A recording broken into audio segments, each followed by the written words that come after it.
Bu dəfəki qayıdışın növbəti ünvanı Qarabağın toy otağı adlandırılan Ağdam şəhəri oldu.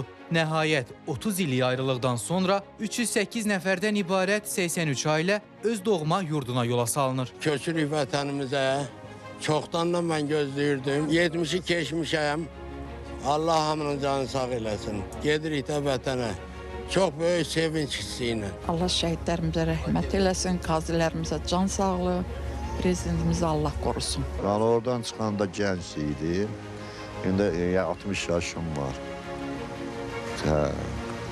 Sevinirəm, çox sevinirəm qayıtmağıma görə. Doğma yurdlarına geri dönənlər Respublikanın müxtəlif yerlərində əsasən yataqxanalarda, sanatoriya və inzibati binalarda müvəqqəti məskunlaşmış ailələrdir. Çox gözəl hissi. Allah hamd olsun. Ondan gözəl hiss yoxdur.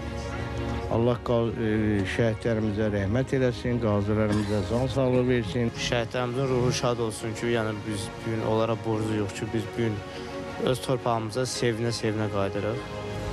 Yəni təvərrüklər yüksəkdir. Öz vətənimizə qayıdırıq. Sevincimizin həddi hüdudu yoxdur. 29 yaşında çıxmışdım, indi 61 yaşında qayıdıram ora. Səhər saatlarında doğma yurda yola salınan sakinlər artıq Ağdam şəhərinə çatıb. Onlara evlərinin aşarları təqdim olunub. Çox sevinçliyiz, çox həyəcanlıyıq. Yaxşı binalar tikilir, çox gözəldir. Elimiz obamızdayıq artıq.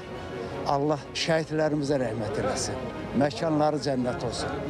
Ali başkan komandanımız var olsun. Duyğularımız əla. Allah prezidentimizə də can sağlığı versin ki, belə şərait yaradıbdır.